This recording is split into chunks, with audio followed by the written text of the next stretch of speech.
Hello students, welcome back to the channel educational galaxy. हम कर रहे हैं क्लास 9th मैथ्स का chapter number 8 that is quadrilaterals की एक्सरसाइज नंबर 8.1। इससे लास्ट वीडियोस में हमने सेम एक्सरसाइज के क्वेश्चन नंबर 1 to 5 डिस्कस किए थे, जिन सभी का लिंक डिस्क्रिप्शन में है। आज इस वीडियो में हम क्वेश्चन नंबर 6 को डिस्कस करेंगे, जो कहता है diagonals AC of a parallelogram ABCD bisects angle A। और इस क्वेश्चन में हमें डायग्राम भी दे रखा है। तो इसमें बोला है हमें, हमारे पास एक पैरेललोग्राम है ABCD, जिसका डायगोनल AC जो है वो एंगल A को बाइसेक्ट करता है, मींस एंगल A को इक्वल 2 पार्ट्स में डिवाइड करता है। शो दैट, हमें दो चीजें इसमें प्रूफ करके दिखानी है। सबसे पहला, it bisects angle C also, कि ये जो डायगोनल है AC ये एंगल C को भी बाइसेक्ट करता होगा, एंगल C को भी 2 इक्वल पार्ट्स में डिवाइड करता होगा। और दूसरी बात, ABCD इज अ रोम्बस, और ये जो पैरेललोग्राम है ABCD ये एक रोम्बस है, ये भी हमें प्रूफ करके दिखाना है। तो सबसे पहले गिवन चीजें लिख लेते हैं, हमें प्रूफ क्या करना है ये लिख लेते हैं, उसके बाद देखते हैं हम कैसे प्रूफ कर सकते हैं।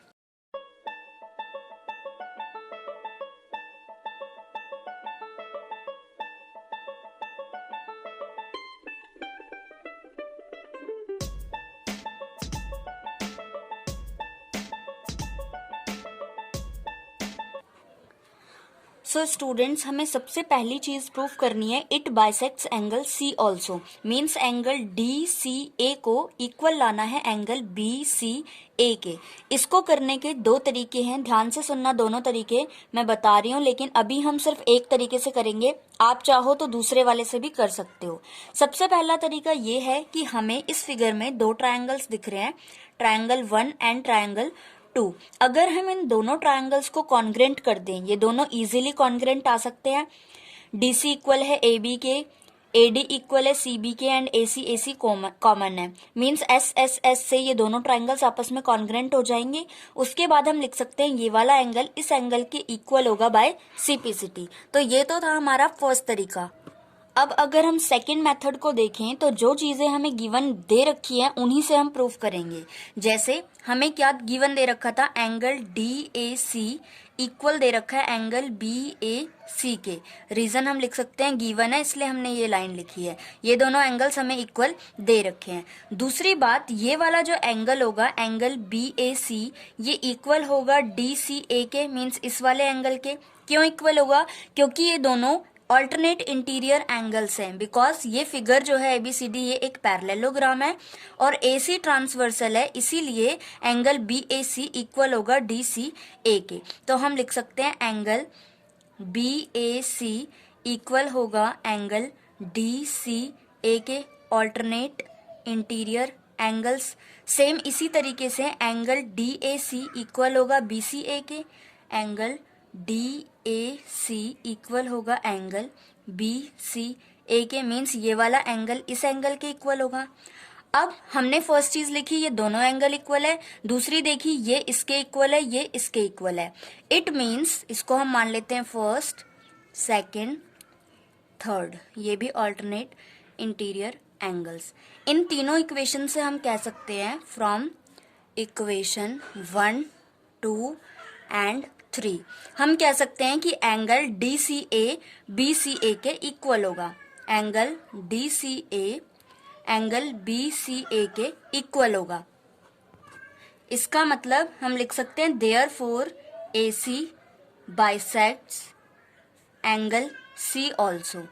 AC जो ट्रांसवर्सल थी वो एंगल C को भी बाइसेक्ट कर रही है।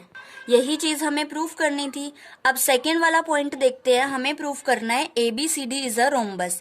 ABCD ये जो फिगर है ये एक रोम्बस है। तो सबसे पहले रोम्बस की प्रॉपर्टीज अगर हम देखें तो सबसे पहली प्रॉपर्टी होती है कि रोम्बस की चारों साइड्स इक्वल होती है, मतलब ये चारों साइड्स हमें इक्वल लानी है। और दूसरी प्रॉपर्टी ये होती है कि पैरेलल भी होती हैं, ये जो लाइंस होती हैं अपोजिट वाली ये पैरेलल होती हैं। तो क्योंकि ABCD एक पैरेललोग्राम है तो अपोजिट साइड्स पैरेलल तो हमें ऑलरेडी गिवन दे रखी है, हमें जस्ट इतना प्रूफ करना है कि ये चारों साइड्स जो है आपस में इक्वल है। अगेन इसको करने के भी दो तरीके हैं। सबसे पहला, अगर हमने ट्रायंगल 1 एंड 2 को कॉन्ग्रेंट प्रूफ करके एंगल सी को बाइसेक्ट कर रहा है, एसी लाइन एंगल सी को बाइसेक्ट कर रहा है, ये करके दिखाया होता तो हम सिंपली लिख सकते थे एडी इक्वल है एबी के बाय सीपीसिटी एंड डीसी इक्वल है बीसी के बाय सीपीसिटी। और अपोजिट साइड्स तो ऑलरेडी इक्वल है, इट मीन्स चारों साइड्स आपस में इक्वल है। ये तो रहा फर्स्ट मेथड। लेकिन अब हम दूसरे मेथड से देखें तो सबसे पहले हमें एक ट्रायंगल दिख रहा है, फर्स्ट वाले को ले लेते हैं। हम यहीं पे लिख लेते हैं इन ट्रायंगल एडीसी ट्रायंगल में अगर हम देखें तो एंगल डीएसी इक्वल है एंगल डीसीए के। ये वाला एंगल इसके इक्वल है। जब किसी ट्रायंगल के दो एंगल्स इक्वल होते हैं तो उनके साथ में जो साइड्स लग रही होती है वो भी आपस में इक्वल होती है। देयरफॉर हम लिख सकते हैं यहाँ पे एडी इक्वल होगा डीसी के एंड रीजन डाल सकते हैं हम sides opposite to equal angles are also equal, equal angles are also equal। Same हम दूसरे वाले ट्रायंगल में देखें तो लिख सकते हैं in triangle A B C angle B A C means ये वाला एंगल इक्वल है एंगल बी सी ए के, बी सी ए के। ये हमने अभी ऊपर ही ये प्रूफ करके दिखाया था ऊपर ही कि ये आपस में भी इक्वल है। देयरफॉर हम इसमें भी लिख सकते हैं ए बी इक्वल होगा बी सी के एंड रीजन हम सेम यही वाला लिख सकते हैं। इसका मतलब हमने क्या किया, अभी इस साइड को इसके इक्वल प्रूफ कर दिया और इस वाली साइड को इसके इक्वल प्रूफ कर दिया। और हमें क्वेश्चन में ऑलरेडी दे रखा है ये फिगर एक पैरेललोग्राम है, मींस अपोजिट साइड्स आपस में ऑलरेडी इक्वल है। इसका मतलब चारों साइड्स ही आपस में इक्वल हो गई। तो अब हम लिख सकते हैं नेक्स्ट लाइन में देयरफॉर ए बी इक्वल है बी सी के, इक्वल है सी डी के, इक्वल है डी ए के। चारों साइड्स आपस में इक्वल है। Therefore A B C D is a rhombus. यही तो हमें प्रूफ करना था।